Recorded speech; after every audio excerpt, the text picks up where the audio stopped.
Vëllezër ndershëm, hutba e sotme, siç e kuptuat pak, pra flet për 10 ditët e fundit të muajit Zulhixhe. Mirë po para se të filloj për këtë temë, tonë disa përgatitje që janë. E para, foli për kurbanat. Ky është bajrami që po vjen, është bajrami ose i bajrami i haxhit ose i kurbanave. Po në haxh nuk shkuam, e pra barti kryem kurbanat. Ju lutem, mos këshyni me i qoa kurbanat ku janë më lirë. Qoni kurbanat aty ku është nevoja, qoni në vend vetë, qoni ku do të doni në vendet tona kanë nevojë për kurbana me i qunë kopra. Si që thë, dita e njëte është dita e mallës, me thonë. Është dita Arefati. Është mirë kush ka mundësi me agjëru atë ditë. Bajrami i bjen ditë në gjuma sot një javë kismet. Edhe pe përsiste një herë në ora 4:40 do të falet farzi i sabahit. Grupi i parë e falë bajramin në 6 ora. Grupi i dytë në 7. Mos harroni tajitën mëngjes, pra me 5 ditë. Në sabah fillon të ekbiri të shrik. Në shtëpia tona lypet prej sabahit atë ditë munije të ekbiri, Allahu akbar, Allahu akbar. Deri të 4-ën ditë bajramit një kindi. Ka është obligim, është vajgjib pra, mos harroni. Është mirë atë ditë me agjërua kush ka mundësi. Atë ditë në Arefatit parë, nëse është edhe më mirë kush mund 3 ditë ose edhe më shumë, por barë 3 ditë kishte më kanë mirë. Ruani gjuhën e juaj gjatë këtyre ditëve. Mos më fol pa lidhje, se gjuha është miku më i madh i njeriu. Bëni zikr sa më shumë. Këto ditë sa më shumë me bën zikr pra. Subhanallah, alhamdulillah, la ilaha illallah, Allahu akbar këto. Nëse ka dikush që i dhnu me dikon, mos e lejoni me i kalu këto ditë e mos u pajtua. Se besoni atar këti bjen poshtë edhe kurbani edhe agjërimi edhe këti bjen poshtë. Nëse për hatër të Zotit nuk on gjende me thirr rram me vetëm me thëmë pa halal, sa më rëndësi kush në fajtor, po me pol me tonë. Është mirë natë në bajram këtë familja mu pastrua. Është mirë mu vesh për bajram rrotë më të bukura që i kem. Me eros me në të mira. Është mirë me i përkujtua ata që na kanë shkuar në botën më të mirë, pra që kanë ndrujet. Është mirë në bajram kur do të thonë me agjëruat ditë, jo me hangër diçka. Me ardh pa hangër zonë të shtëpia, këtu keni me çil iftar, pas e falit bajram me një hur, me diçka, do të thonë nuk bën shtëpi. Edhe vini në rrugë dhe kthehi rrugës tjetër, që me fitu do të thonë sa më shumë sevape. Pra po i përkthej tash ajetet të cilat i lexova para në gjuhën bosnjake, në gjuhën arabe, Allahu xhaleshanu në sura Al-Fajr, e cila në sura 89, pasja 710 në gjuhën tonë, thot bismillah wal fajri wal layalin ashr. Pasha agimin, pasha 10 netët e para të muajit Dhulhixhe. Subhanallah. Allah i bën beba për këto ditë vllazër. Janë ditë mallnueshme. Këto ditë duhet me i shfrytëzua.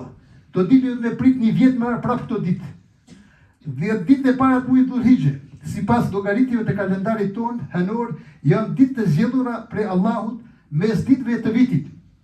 Përzgjedhja e një gjëje mbi të tjetrën është e drejtë e Allahut, sepse ai është krijuesi dhe si till, ai di më së miri të veçantat e krijesave të tij.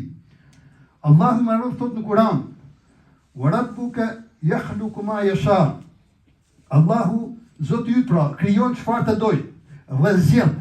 Nuk u takon atyre zgjedhja. I lartësuar qoftë Allahu nga ajo që i shoqërojnë në sura Al-Qasas 68 ajet.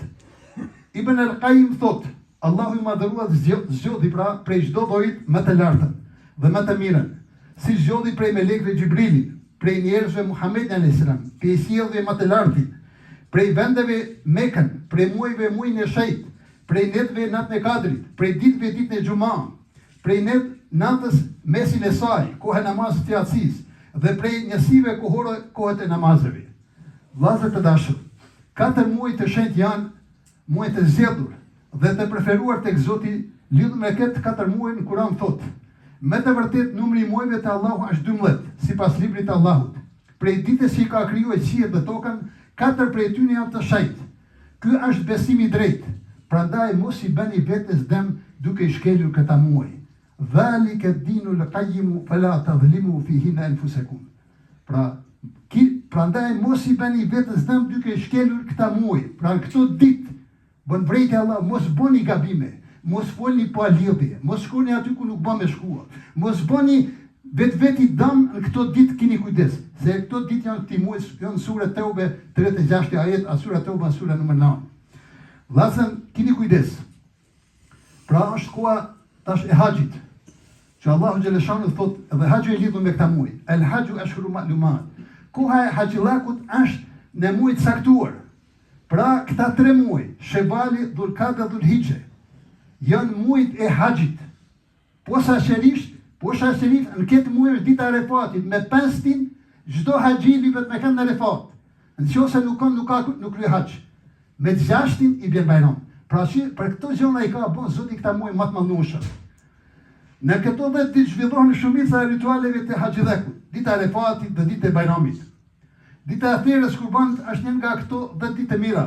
Dita e Arefatit është dita më e mirë e vitit. Ashtu si është nata e Kadit, nata më e mirë e vitit. Pra nata e Kadit më e mirë natë e vitit, dita e Arefatit dita më e mirë e këtë vitit, 365 ditë që i ka. Ashtu siç janë 10 netët e fundit të Ramazanit, netët më të mira të vitit. Dhe Dhulhijhe janë 10 ditë më të mira të vitit. Allahu i ka caktuar 10 ditë e fundit të Ramazanit, 10 netët e fundit të Ramazanit, a 10 ditë e muajit Dhulhijhe më të mira të vitit pra. Prej muslimanit pritet që këto 10 ditë kaq me vlerë tek Zoti i mbush me ibadet dhe me vepra të mira.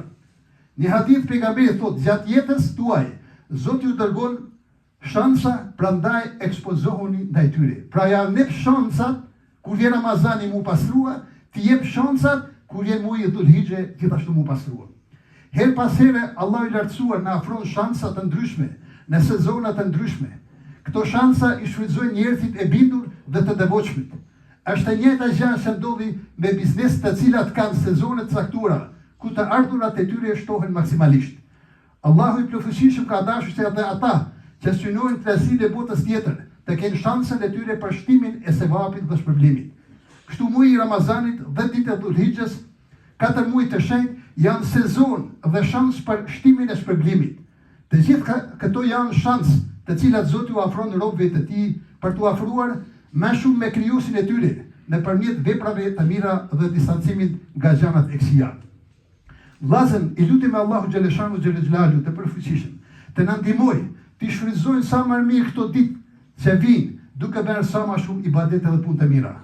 O Allahu i plotësishëm, na ndihmo ta ruajmë fenë islame. Ndihmoj vëllezërit dhe motrat tona që kanë nevojë për ndihmën tënde kudo qofshin, apo sërish në Palestinë. Na mbron neve nga provat që nuk mund t'i përballojmë. Na mëshiro prindërit dhe paraardhësit tanë të vdekur. Na i bë fëmijët dhe pasardhësit tanë dritë të syve dhe zemrave dhe udhëheqës të ummetit. Na mëshiro neve në ditën e gjykimit dhe na nderon në xhenet me shoqëri të pejgamberëve të sinqertë, të shahidëve dhe të njerëzve të mirë. Amin ya rabbel alamin. Lutë Allahu xhaleshan të ndihmojë neve dhe këtë ummetit prej mashrikut të Maghribit inshallah.